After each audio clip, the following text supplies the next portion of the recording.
Friends, അപ്പോൾ നമുക്ക് ഇന്ന് കിട്ടിയിരിക്കുന്നത് നത്തിങ്ങിൻ്റെ CMF ഫോൺ 1 ആണ്. ഇതിൻ്റെ ഒരു ഡിസസംബിളി വീഡിയോ ആണ് ഇന്ന് ചെയ്യണത്. ഇത് വെള്ളം കയറി വന്നിരിക്കുന്ന ഒരു ഫോണാണ്. ഇതിൻ്റെ റിപ്പയറിംഗ് വീഡിയോ ചെയ്യാനാണ് ഞാൻ ആദ്യം ഉദ്ദേശിച്ചത്. പക്ഷേ ഇത് റെഡിയാക്കി എടുക്കാനുള്ള ബഡ്ജറ്റ് കസ്റ്റമറുടെ കയ്യിൽ ഇല്ലാത്തതുകൊണ്ട് നമുക്കിത് റെഡിയാക്കാതെ തിരിച്ചു കൊടുക്കേണ്ടി വന്നു. അപ്പോൾ നമുക്ക് തൽക്കാലം ഇതിൻ്റെ അഴിക്കണ വീഡിയോ കാണാം. ഈ ഒരു നോബാണ് നമുക്ക് ഫസ്റ്റ് അഴിക്കേണ്ടത്. അപ്പോൾ നത്തിങ്ങിൻ്റെ ഇതിനകത്ത് തന്നെ കാണാൻ പറ്റും നമുക്കിത് എങ്ങനെ ബാക്ക് പാനൽ അഴിക്കണ്ടേന്നുള്ളത്. സിമ്പിളാണ്. ഇത് അഴിച്ച് മാറ്റി വയ്ക്കുക.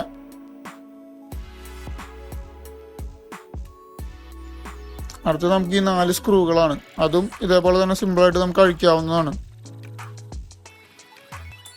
ഈ ഒരു ഫോണിൻ്റെ പ്രത്യേകത ഇതിൻ്റെ ബാക്ക് പാനൽ നമുക്ക് സെൽഫായിട്ട് തന്നെ അഴിക്കാം, കസ്റ്റമർക്ക് അഴിക്കാം. അങ്ങനെ അഴിക്കുന്ന ടൈപ്പ് ആയതുകൊണ്ട് തന്നെ ഇതിനകത്ത് വാട്ടർ റെസിസ്റ്റൻ്റ് ഒക്കെ ഇല്ല എന്ന് വേണേൽ പറയാം. കാരണം പെട്ടെന്ന് ഉള്ളിലേക്ക് വെള്ളം കയറാനുള്ള സാധ്യതകളുണ്ട്. പിന്നെ നമുക്ക് ഈ ഒരു പാനൽ അഴിച്ച് പുറത്തേക്ക് എടുക്കാം.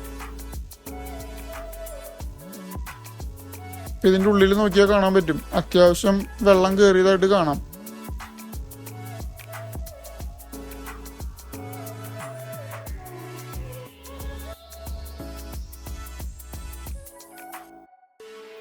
ഇങ്ങനെയാണ് ഇതിൻ്റെ ഉൾഭാഗം ഇരിക്കുന്നത്. പിന്നെ നമുക്കിവിടെ സ്ക്രൂകളുണ്ട്. സ്ക്രൂകൾ ഊരി കഴിഞ്ഞാൽ നമുക്ക് ഈ ഒരു കവറിങ് അഴിച്ചു മാറ്റാം. ആൻറ്റിനകളൊക്കെ ഈ കവറിൽ തന്നെയാണ് വരുന്നത്.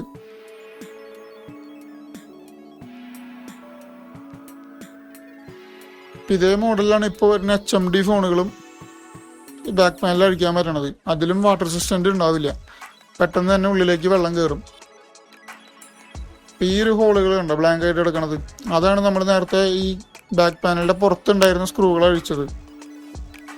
ഒരു 4 സ്ക്രൂവും പിന്നെ ഒരു നോബും ഉണ്ടായിരുന്നല്ലോ, അത് അഴിച്ചതാണ് ആ സ്ക്രൂകൾ, ആ ഹോളുകൾ. പിന്നെ നമുക്ക് എല്ലാ സ്ക്രൂകളും അഴിച്ചിട്ട് ആ ഒരു കവറിങ്ങും കൂടി പുറത്തേക്ക് എടുക്കേണ്ടതാണ്. സ്ക്രൂകളൊക്കെ അഴിച്ച് മാറ്റി ഇവിടെ വെച്ചിട്ടുണ്ട്. ഇനി ഇവിടെ ഒരു കവറിങ് ഉണ്ട് ബാറ്ററിയുടെ മുകളിൽ, ഈ ഒരു പ്ലാസ്റ്റിക്കിൻ്റെ കോട്ടിങ്.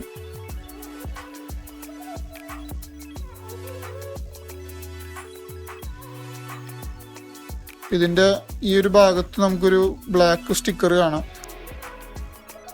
അതേപോലെ തന്നെ താഴെയും ഒരു ബ്ലാക്ക് സ്റ്റിക്കർ ഉണ്ട്. ഈ സ്റ്റിക്കറിൽ മാത്രമല്ല ഇതിൻ്റെ 4 സൈഡിലും ഗം ഇട്ടിട്ടുണ്ട്. അപ്പോൾ ഇത് പൊളിച്ചെടുക്കുമ്പോൾ ഇത് ചുളുങ്ങാതെ കീറിപ്പോവാതെയൊക്കെ സൂക്ഷിച്ചെടുക്കാം. പെട്ടെന്ന് ഊരാൻ പറ്റും. അധികം ഗമ്മിട്ട് ടൈറ്റ് ആക്കിയിട്ടൊന്നുമില്ല, ചെറിയ രീതിയിലാണ്. ഇതിൻ്റെ ഉള്ളിലൊക്കെ ഫുള്ള് വെള്ളമാണ്. നമ്മുടെ ഫോണിൽ വെള്ളം കയറി കഴിഞ്ഞാൽ ഏറ്റവും പെട്ടെന്ന് ചെയ്യേണ്ടത് ഫോൺ പവർ ഓഫ് ചെയ്യുക എന്നുള്ളതാണ്.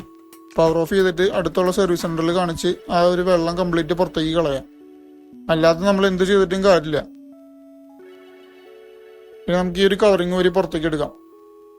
ഇതിൻ്റെ ഉള്ളിലും കംപ്ലീറ്റ് വെള്ളം കയറിയിരിക്കുകയാണ്. ഇതേപോലത്തെ ഫോണുകൾ, ഇതേപോലത്തെ ഒന്നല്ല, നമ്മൾ എന്ത് ഫോൺ വാങ്ങിച്ചാലും വെള്ളത്തിൽ വീഴാതെ മാക്സിമം സൂക്ഷിക്കാം. വെള്ളത്തിൽ വീണ് കഴിഞ്ഞാൽ ഞാൻ പറഞ്ഞതുപോലെ ചെയ്യാം. അപ്പോൾ ഒരു ഫോൺ അഴിച്ചു കഴിഞ്ഞാൽ ഫസ്റ്റ് തന്നെ നമ്മൾ ബാറ്ററി കണക്ടർ ഊരി വയ്ക്കണം. അപ്പം ഇതിനകത്ത് ഓൾറെഡി ബാറ്ററി കംപ്ലീറ്റ് ഡിസ്ചാർജ് ആയിട്ടുണ്ടാവും. അതുപോലെ തന്നെ ഈ ഒരു കവറിങ്ങും കൂടി പുറത്തേക്ക് എടുക്കാം. അതിനു മുമ്പ് ഇവിടെ ഒരു ചെറിയൊരു സംഭവമുണ്ട്. ഇതിൻ്റെ അടിയിലൊരു സ്ക്രൂ വരുന്നുണ്ട്. ഇത് ഗമ്മിട്ട് ഒട്ടിച്ചേക്കാണ്. വലിയ ടൈറ്റ് ഒന്നുമില്ല, ജസ്റ്റ് പൊക്കി കഴിഞ്ഞാൽ അത് വിട്ടുപോരും.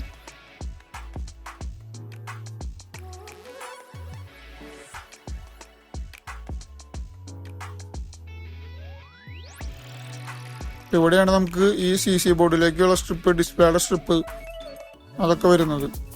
ജസ്റ്റ് നമ്മൾ പഴിച്ച ഭാഗങ്ങളൊക്കെ ഒന്ന് ഡ്രൈ ആക്കി എടുക്കാം. ഈ വെള്ളം നമ്മൾ ഈ വെയിലത്ത് വെച്ചാലോ അതോ അരിയിൽ വെച്ചാലോ ഒന്നും ഈ വെള്ളം പോവില്ല. ഇപ്പോൾ വെള്ളം പയ്യെ പോയാൽ തന്നെ ആ ഒരു ഭാഗത്തുള്ള ഡാമേജ് അവിടെ തന്നെ ഉണ്ടാവും. ഇപ്പോൾ പല കമ്പോണൻസിലും ഡാമേജ് ഉണ്ടാവും. അതൊന്നും നമ്മൾ ഇങ്ങനെ ചെയ്ത് കഴിഞ്ഞാൽ പോവില്ല. ജസ്റ്റ് ചിലപ്പോൾ നമ്മൾ 2 ദിവസം ഉപയോഗിക്കാതിരുന്നിട്ട് പവർ ഓൺ ചെയ്യുമ്പോൾ ഓണാവും.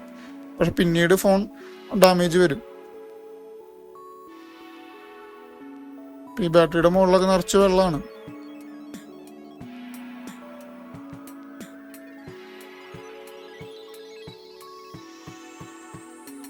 ഇതാണ് ഇതിൻ്റെ ബോർഡ്. ബോർഡൊക്കെ നല്ല രീതിയിൽ ഒരു തണുത്ത പോലെയാണ് ഇരിക്കുന്നത്, അത്രയും വെള്ളം ഉള്ളിലേക്ക് കയറിയിട്ട്.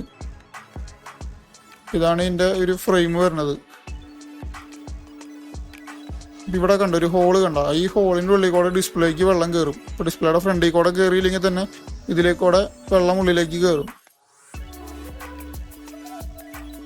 ഇതാണ് ഇതിൻ്റെ സബ് ബോർഡ്, അതായത് CC ബോർഡ്. ഇതിനകത്തും ചെറിയ രീതിയിൽ ഡാമേജുകളുണ്ട്. അത് നിങ്ങൾക്ക് ഈ ക്യാമറ കൂടെ കാണുമ്പോൾ മനസ്സിലാവുമെന്ന് അറിയില്ല.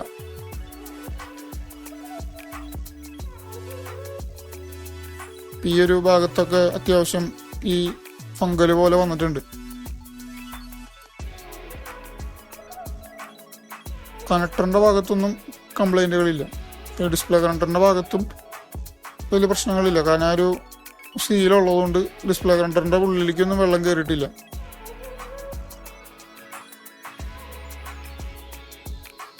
ഈ ബോർഡിൻ്റെ ഈ ഷീൽഡ് പൊക്കിയപ്പോൾ തന്നെ നമുക്ക് ഇവിടെ അത്യാവശ്യം നല്ല ഡാമേജുകൾ കാണാം. പല കമ്പോണൻസും, ഇപ്പോൾ കപ്പാസിറ്ററുകളായാലും IC-കളുടെ ഭാഗങ്ങളായാലും നല്ല രീതിയിൽ ഡാമേജ് ഉണ്ട്. ഇപ്പം നിലവിൽ ബോർഡ് ഫുൾ ഷോട്ടാണ്. നമുക്കിത് ഓരോ ഷീൽഡും അഴിക്കേണ്ടതായിട്ട് വരും. കാരണം ഇത് ജസ്റ്റ് ഡ്രൈ ചെയ്തിട്ട് കാര്യമില്ല, ഓൾറെഡി ഡാമേജുകൾ വന്നു. അപ്പോൾ ഡാമേജ് ഇനി മാറ്റണമെന്നുണ്ടെങ്കിൽ കംപ്ലീറ്റ് ഷീൽഡ് റിമൂവ് ചെയ്തിട്ട് വേണം നോക്കണമെങ്കിൽ. ഈ ഒരു കപ്പാസിറ്റർ നിങ്ങൾക്ക് നോക്കിയാൽ കാണാൻ പറ്റും, അത്യാവശ്യം നല്ല രീതിയിൽ കത്തിയ പോലെയാണ് ഇരിക്കുന്നത്.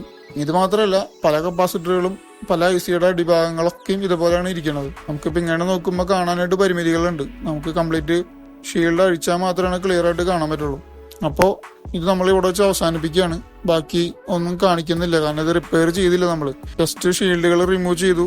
അത് കഴിഞ്ഞ് നമ്മൾ ഇതിൻ്റെ ഒരു എസ്റ്റിമേറ്റ് റേറ്റ് പറഞ്ഞപ്പോൾ തന്നെ കസ്റ്റമർ അത് ചെയ്യണ്ടെന്നുള്ള രീതിയിൽ പറഞ്ഞു. അപ്പം നമ്മളത് ക്ലോസ് ചെയ്ത് വെച്ചേക്കാണ്. അടുത്തൊരു വീഡിയോയിൽ കാണാം. Thanks for watching.